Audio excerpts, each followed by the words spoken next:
Bismillah ar-Rahman ar-Rahim.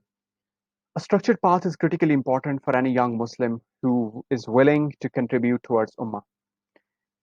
Since to work for Ummah and to add benefit and to add real value in real sense, it requires knowledge of different dimensions. It involves tarbiyah on quite number of factors, after which a person becomes very valuable for value addition towards different challenges the Muslim is facing. So I thought to develop such a course through which we can provide that perspective on what kind of a path, ideal path a young person should take. We have millions of youth in our ummah across the world.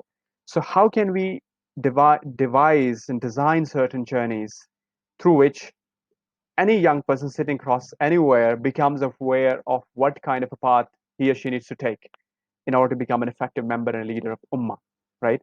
So in this short video, I'll be trying to achieve that objective.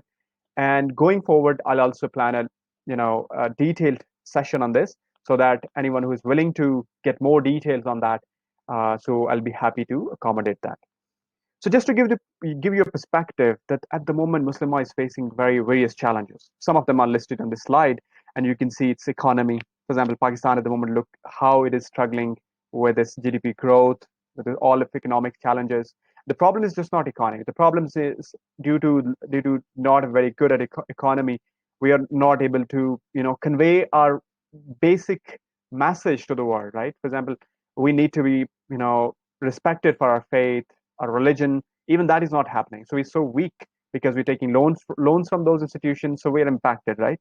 Similarly, in politics, we see all lies, lack of truthfulness. They're spread across our politics. How can we improve that? How can we change that? Then international relations. How do we interact with different nations because of the way the world has been designed at the moment? So how can we protect our interest, our religious interest, and how can we at the same time convey our message of Islam to the world?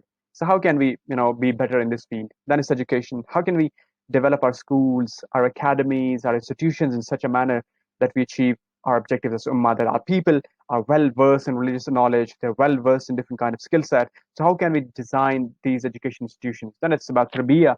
So how we need to conduct our lives. Then social issues, for example, we're facing different challenges related to women issues, environmental, child labor, all of these things. So how can we address those kind of issues in context of Islam? Then there's a huge population of Muslims who does not have access to religious education. So how can we design such system that everybody or anybody sitting anywhere in the world can access to basic fundamental religious education? Then in terms of health, and obviously it's medical and then mental health. So in all of these practices, how can we keep religion alive so that it's not becomes a secular way of looking at the world?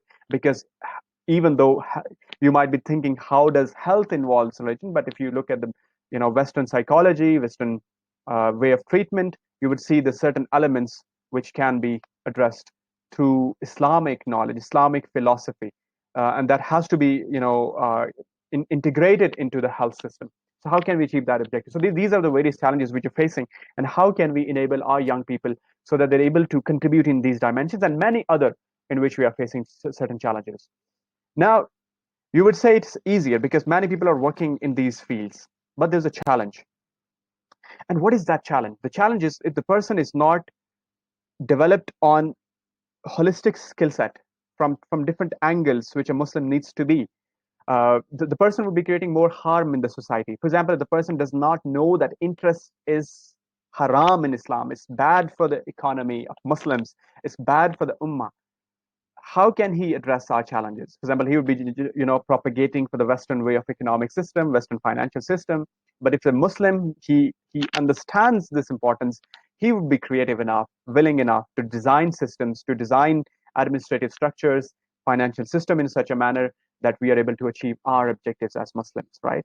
Or for example, if the person does not have the required tarbiyah, is not under guidance of certain scholars and mentors, the person would be misguiding many other people around him, right? So these are the challenges which could occur, and we see across Pakistan different speakers, different people who are spreading more harm in the society than helping them. So what kind of an ideal path that the person should take in order to address these challenges? So the three dimensions. So I've learned about these dimensions from an institute that I work in. I study there. I also teach certain courses there. It's Al Burhan.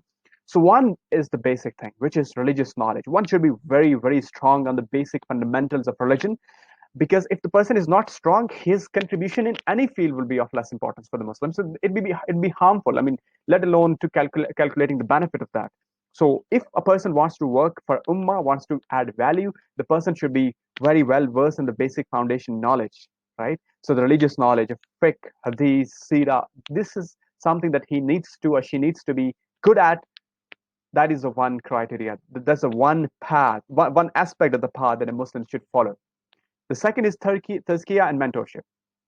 The various resile of the heart, several bad qualities of the heart that may come into play while you're working for Ummah. It could be pride, it could be, for example, lack of amana, lack of truthfulness, those kind of things, those kinds of the bad values which exist in the heart may impact your work. So it's important that one follows the tazkiyah of his batin and remains under the mentorship of guides, of scholars. So this is the second criteria that the person, if is willing to serve ummah, this is the second dimension. He needs to strengthen, needs to spend some time in this area and remain constantly on it.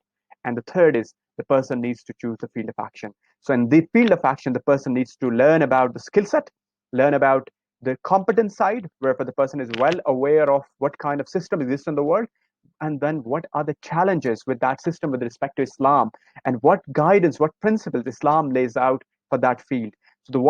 So the person then becomes good at this dimension. Only then he will be of a use towards the society.